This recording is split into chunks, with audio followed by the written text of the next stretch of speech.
Good evening, my fellow citizens. This government, as promised, has maintained the closest surveillance of the Soviet military buildup on the island of Cuba. Within the past week, unmistakable evidence has established the fact that a series of offensive missile sites is now in preparation on that imprisoned island. The purpose of these bases can be none other than to provide a nuclear strike capability against the Western Hemisphere. Only last Thursday, as evidence of this rapid offensive buildup was already in my hand, Soviet Foreign Minister Gromyko told me in my office that he was instructed to make it clear once again, as he said his government had already done, that Soviet assistance to Cuba, and I quote, pursued solely the purpose of contributing to the defense capabilities of Cuba, unquote. That, and I quote him, training by Soviet specialists of Cuban nationals in handling defensive armaments was by no means offensive.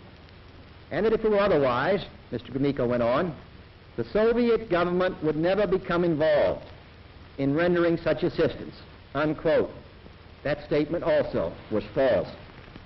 Acting therefore in the defense of our own security and of the entire Western Hemisphere, and under the authority entrusted to me by the Constitution, as endorsed by the resolution of the Congress, I have directed that the following initial steps be taken immediately. To halt this offensive buildup, a strict quarantine on all offensive military equipment under shipment to Cuba is being initiated. All ships of any kind bound for Cuba, from whatever nation or port, will, if found to contain cargoes of offensive weapons, be turned back.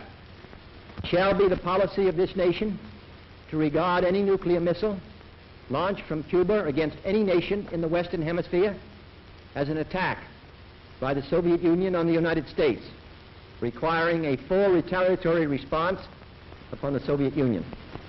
I call upon Chairman Khrushchev to halt and eliminate this clandestine, reckless, and provocative threat to world peace and to stable relations between our two nations. I call upon him further to abandon this course of world domination and to join in an historic effort to end the perilous arms race and to transform the history of man.